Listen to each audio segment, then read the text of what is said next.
Grizzlies needed a big performance. They needed a big performance. They needed a win. They were at home against the Minnesota Timberwolves playing with something to prove, and they lost.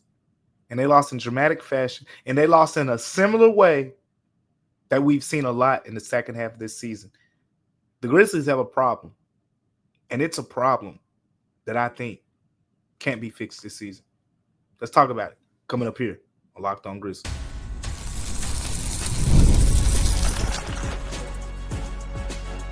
You are Locked On Grizzlies, your daily Memphis Grizzlies podcast, part of the Locked On Podcast Network, your team every day.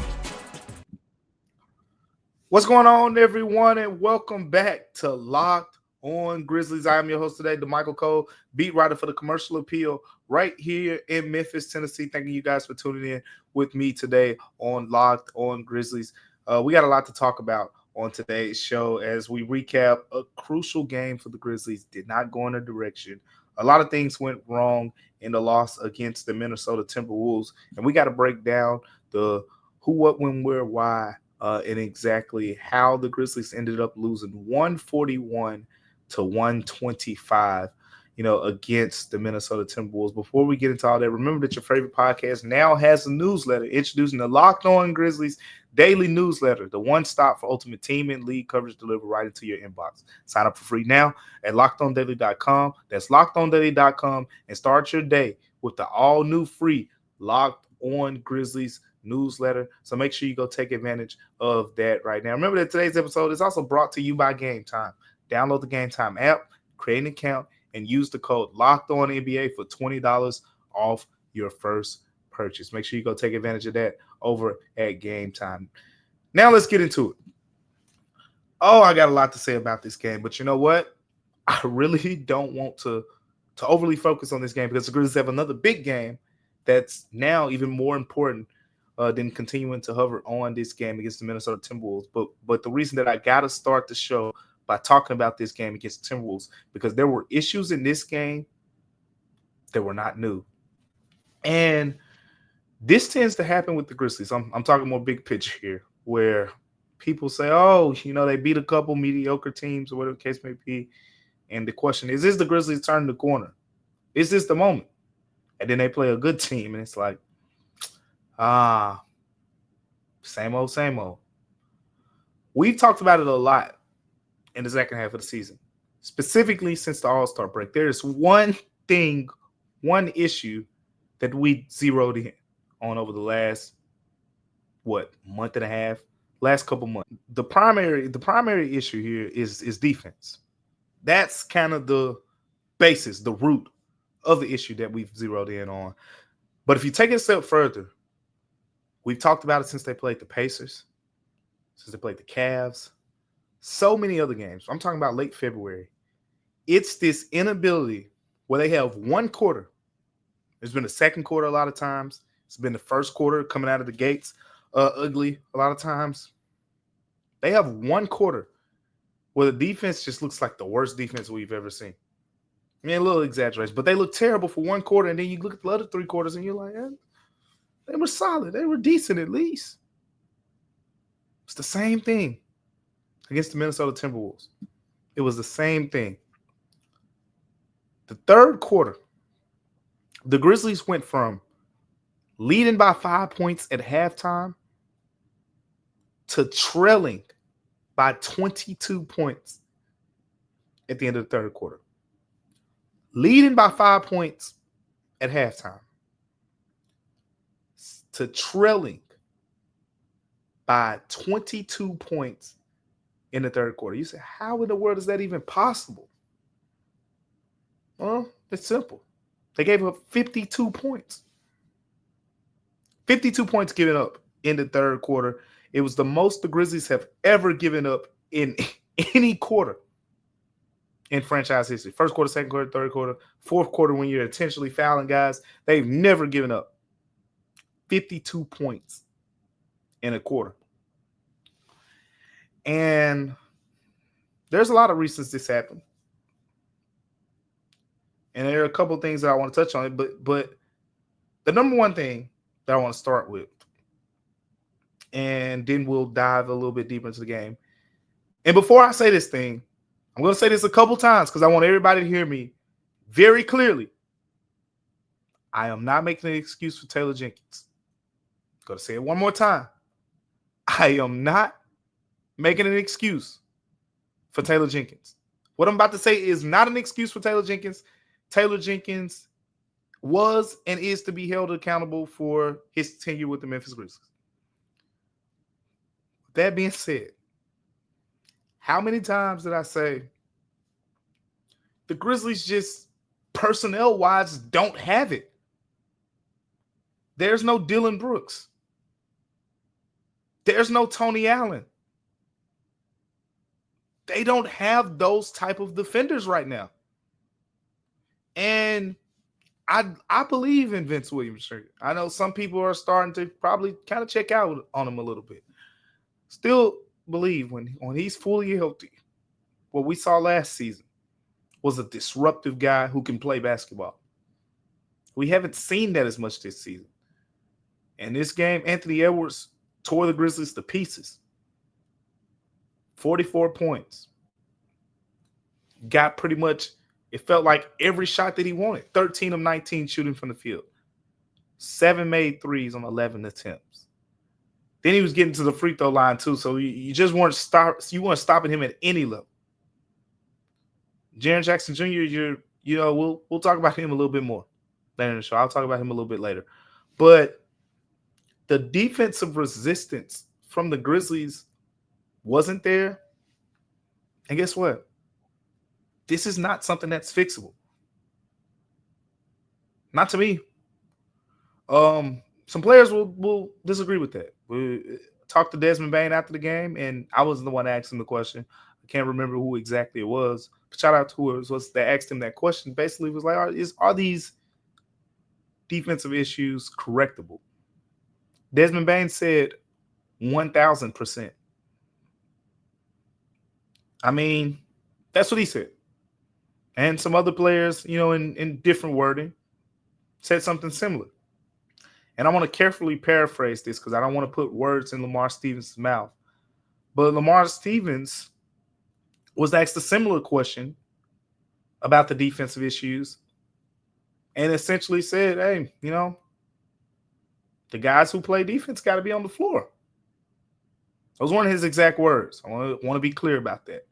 But he did frame it in that way that, hey, some of the guys who play, your better defenders, have to be playing. So whether he believes that the better defenders weren't out there, or it's as simple as you put your better defenders out there and you're going to get the results. But to me, I said it for a while now, really since trade deadline, because I could never understand trading Marcus Smart at that time. You trade Marcus Smart in offseason, completely get it. He's on an expiring contract. Won't be hard to find a buyer. Trading him at the deadline and not getting a wing defender at the deadline. So you're basically saying we're going to rely on a rookie in Jalen Wells. We're going to rely on Vince Williams, who at that time was just getting back from a grade 3 ankle injury. So we're going to rely on those two guys, Scottie Pippen Jr., and those are going to be the guys who fix this. That method never made a lot of sense to me. And you had Marcus Smart, who, even if you say he wasn't the same offensive player, okay, I hear you. Wasn't the same offensive player, negative offensive player, however you want to slice it. Wouldn't it be great if this team had Marcus Smart's defense right now? Wouldn't it be great if this team could have threw Marcus Smart on Anthony Edwards when he was exploding against the Grizzlies like that? Or when Shai Gilgeous-Alexander was exploding against the Grizzlies? Or all these other, guards just had their way in the second half of the season against the Grizzlies? There's very little resistance. And look, this game did show that the Grizzlies are going to miss Jalen Wells. Because two things can be true at one time. It was very clear that, man, they're going to miss that guy. They're going to miss Jalen Wells. At the same time, Jalen Wells ain't fixing this defense. Not right now. It's going to take a little bit more. It's going to take a little bit more because these problems aren't new problems. These quarters, this is not something new. And look, when something happens once or twice, yeah, it's, we can correct that. But we're talking about things that have been happening all season long. The Grizzlies guards' inability to keep the ball in front of them. And then people get mad and say, oh, we're giving up all these three-pointers. You're giving up all these three-pointers because guards can't stand in front of their mans. And then other guys got to help. And then other teams are knocking down shots. So if you stay in front of your man, you won't need help as much. And guys won't be up. Pretty simple. But the Grizzlies have had some problems with their resistance, their point of attack defense. And the guys you're going to rely on, like Vince Williams, he hasn't been as good as expected yet on that end. So some things got to change, and they got to change fast. Speaking of some things got to change, Jaren Jackson Jr. was in foul trouble again. Look, we've talked about it a lot. That is something that needs to be fixed, and we're going to talk about it again coming up here on Locked On Grizzlies. But before we get to that, today's episode of Locked On Grizzlies is brought to you by DoorDash. Look, NBA fans, get ready because when they swoosh, you save. And thanks to the Dash Pass, every time a player drops 50 or more points in a game, you score a huge deal the next day. And it's simple. When any player scores 50 or more points, look, Grizzlies got some mad players right now. Hey, Mike can pull this off. So listen to me carefully here. When a player scores 50 or more points in a game during the regular season, Dash Pass members get 50% off an order of up to $10 off the next day from noon to midnight. So look, there are a few ways you can take advantage of this deal. I'm a wing guy. So after a 50-point performance and I get on my Dash Pass, I'm going to order me some wings. Some people might order some pizza, burgers from their favorite spot, but you can get it delivered straight to your door. And if you're one of those people with the late night cravings, you get you a snack delivered, right to your door, or you can get lunch because it's all day long, right? It's from noon to midnight, and you can take advantage of this with lunch as well. So sign up for Dash Pass and be ready to save. When any player scores 50 or more in the game, Dash Pass members get 50% off and order the next day of up to $10 off. All you got to do is use the promo code NBA50 from noon to midnight after a 50-point game on eligible orders at participating merchants. You must have an active Dash Pass account. Terms apply. Visit DoorDash.com for more to take advantage of this opportunity. The Memphis Grizzlies need Jaren Jackson Jr. They need him. They need him to be on the floor. They need him to be available. They need Zach Edey. They need him to be on the floor. They need him to be available. Both guys were available, but they weren't on the floor at all times for the same reason. Foul trouble.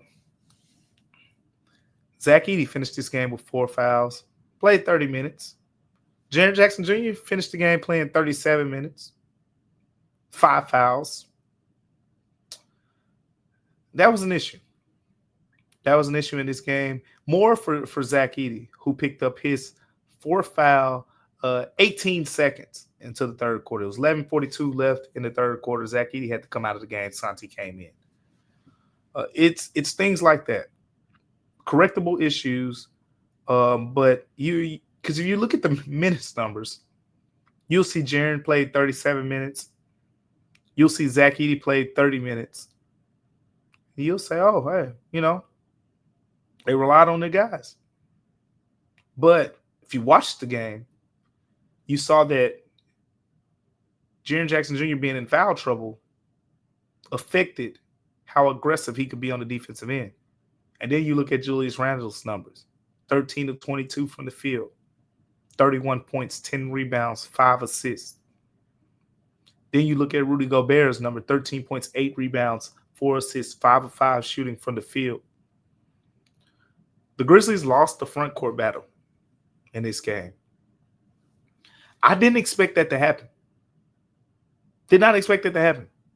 I thought with Zach Edey, with Jaren Jackson Jr., with Santi Aldama, who in this game, I mean, a lot of people talk about Santi taking a lot of shots and whatnot.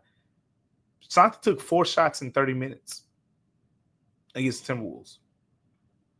5 points. He had 5 assists and 4 rebounds, but Santi took 4 shots in 30 minutes. We have not seen that happen this much.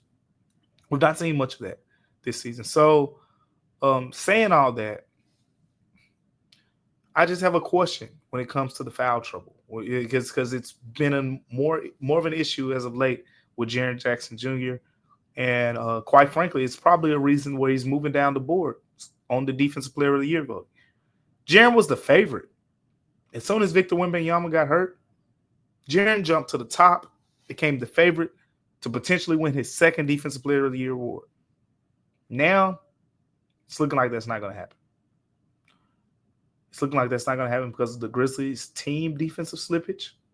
It's not looking like that's not going to happen because Jaren Jackson Jr., pretty much when the Grizzlies have a chance to showcase him, nationally televised game, TNT, Julius Randle comes out cooking, right? Jaren Jackson Jr. is going to the bench early. 2 fouls in the first quarter. Picks up the 3rd foul in the second quarter. Picks up the 4th foul in the 3rd quarter. Like, it's textbook stuff. And it's the same issues and, locally, and I'll say the fans too, because I know it bothers y'all. When you might be, talking to some of your buddies or talking to some of your friend girls or however it may be, you might be talking to some friends and you're talking about Jaren Jackson Jr. and they hit you with the same old, I guess you could call it a lazy take or whatever. But they say, oh, he just stays in foul trouble. And you're probably defending them and say, that's 2-3 years ago. But then they be like, okay, I'm going to watch him on national TV. He's playing against Timberwolves on TNT. This is one of the few times they get to see him. And then what do they see? Jaren Jackson Jr. in foul trouble. And Draymond Green pointed it out a couple games ago when the Grizzlies played the Warriors and basically said, I'm disappointed in Jaren because he shouldn't be getting in foul trouble like that anymore. Jaren himself has called it an issue. This isn't anything new. Jaren himself has said it's got to change. It's not changing. At least not right now. And that's another problem. That's another problem for the defense. And then with Zach Edey, again, Zach Edey's a rookie. He's still learning the angles and things like that. But when you play certain teams, and this is what I've gathered, there were some excellent rebuttals.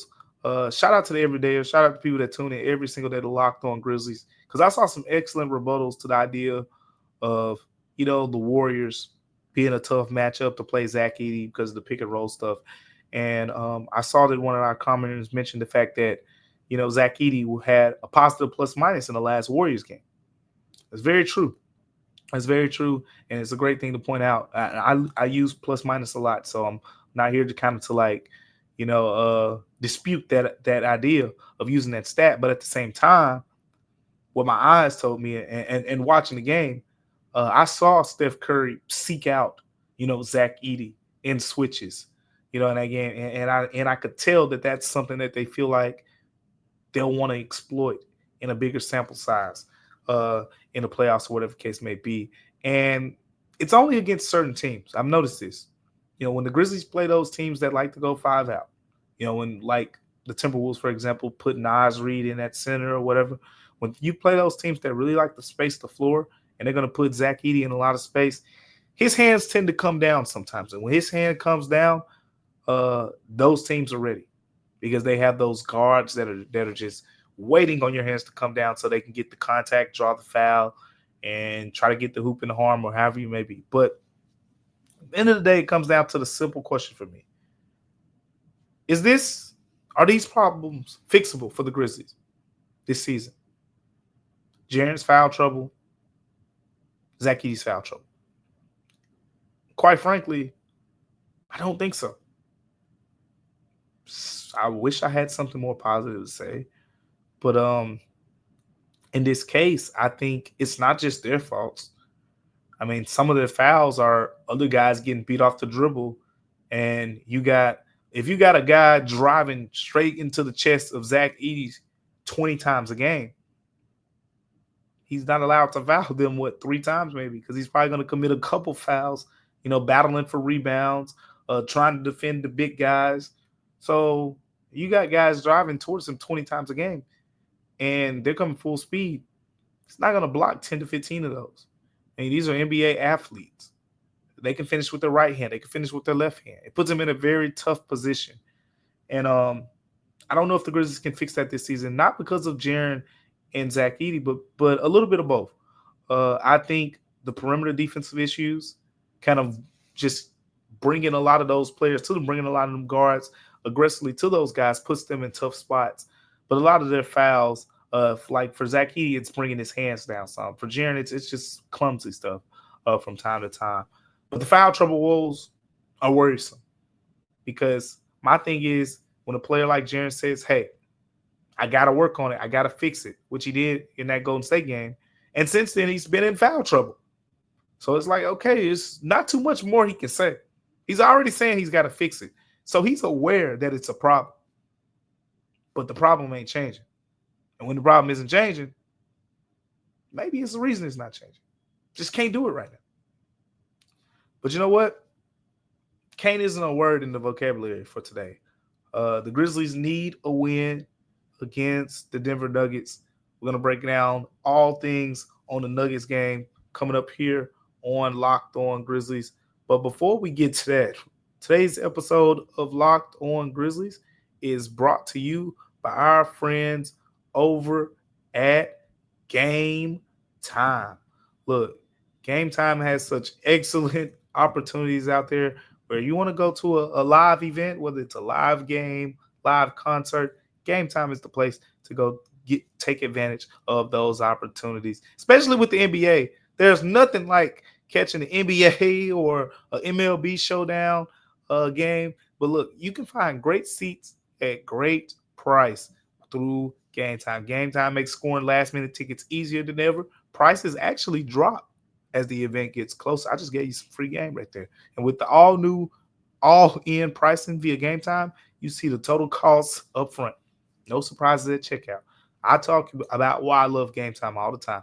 Priority for me, last-minute deals. You can save up to 60% off buying last minute for sports, concerts, comedy, theater, etc. You grab the last-minute seats for a Grizzlies game, and you can save big with the zone deals. Take the guesswork out of buying tickets with Gametime. Download the Gametime app, create an account, use the code LOCKEDONNBA for $20 off your first purchase. Terms apply. Again, that's code LOCKEDONNBA for $20 off your first purchase. Download the Gametime app today. Last minute tickets, lowest price guaranteed. Make sure you go take advantage of that right now at Gametime.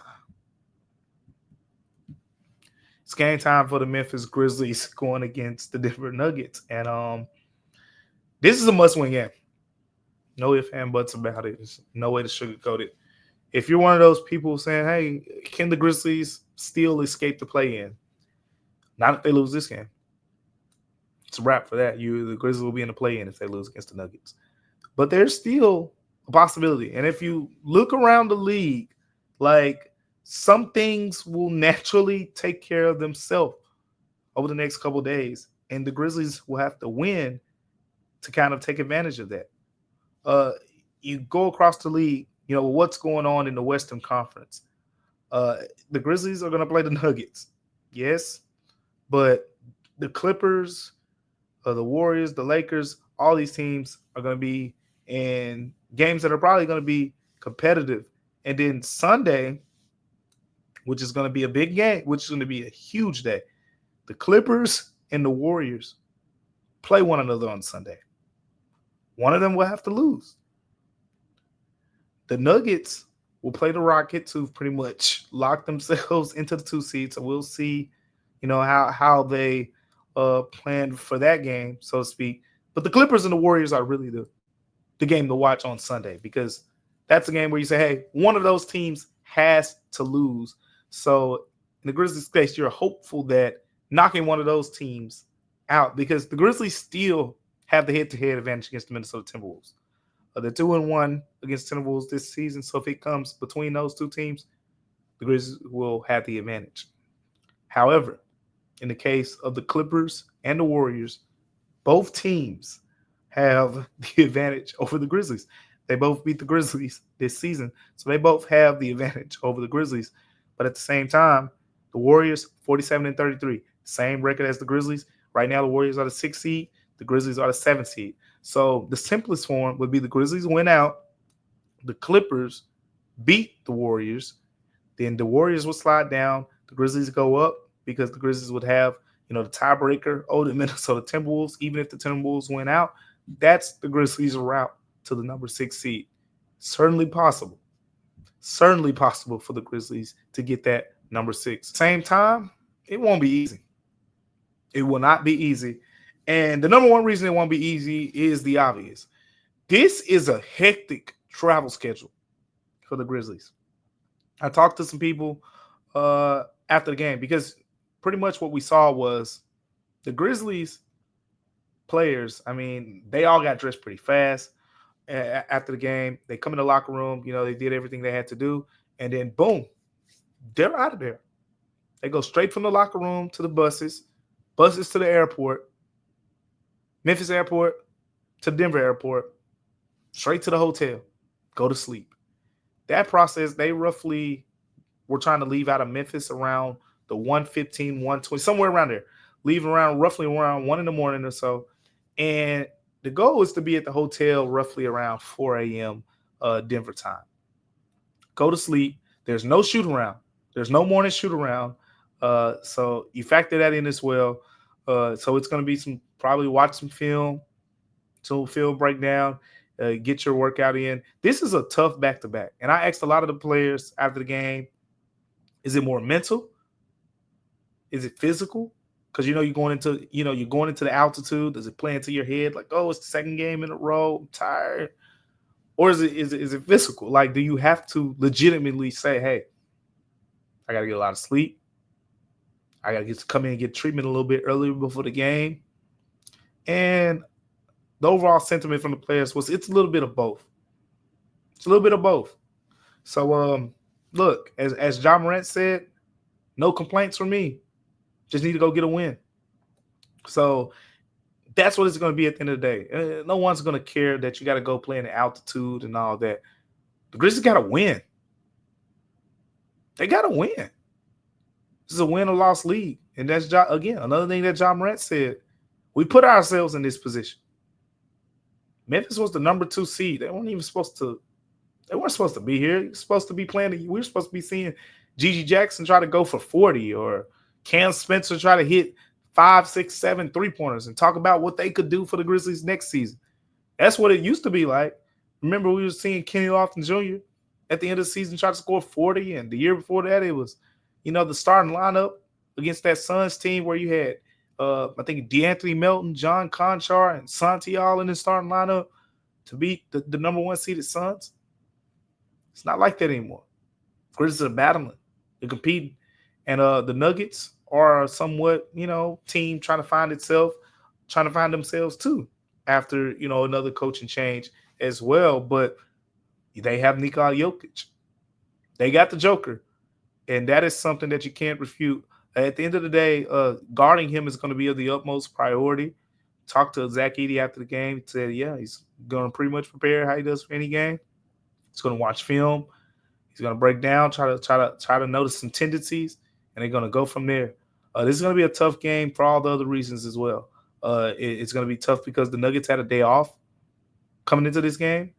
It's going to be tough because the Grizzlies are going to have to adjust quickly to playing in altitude. It's going to be tough because the Grizzlies' defense just hasn't been that good. And I don't know how much you're going to be able to rely on your offense, at least early on. If the Grizzlies come out playing well early, then they'll be able to catch the breath. They should be fine.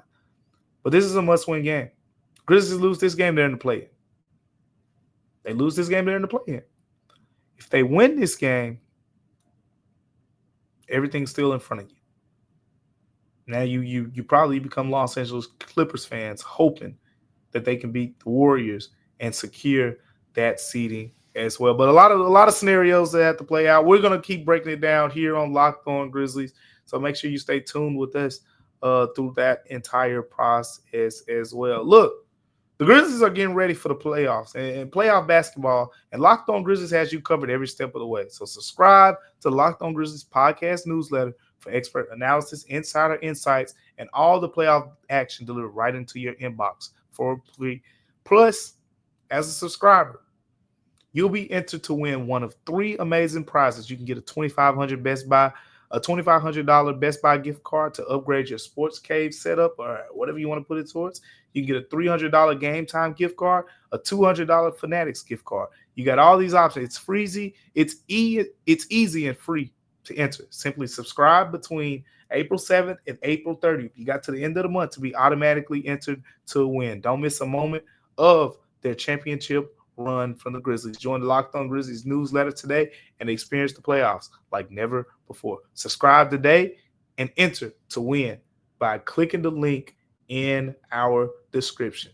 Thank you guys for tuning in to Locked On Grizzlies with me on today. Me and Joe Mullinax will be back with you on Monday. We had a lot to talk about. We're going to be breaking down where the Grizzlies will be in the playoffs at that point. I believe before we get to Monday, Joe Mullinax might have a bonus episode for you guys. My co-host might be coming out over the weekend with a bonus episode. Make sure you stay tuned for that as well.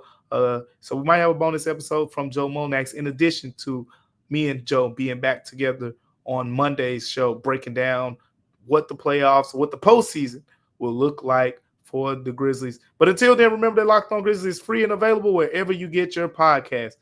See you guys next time. I'm Damichael Cole, and we'll see you. Locked On Grizzlies.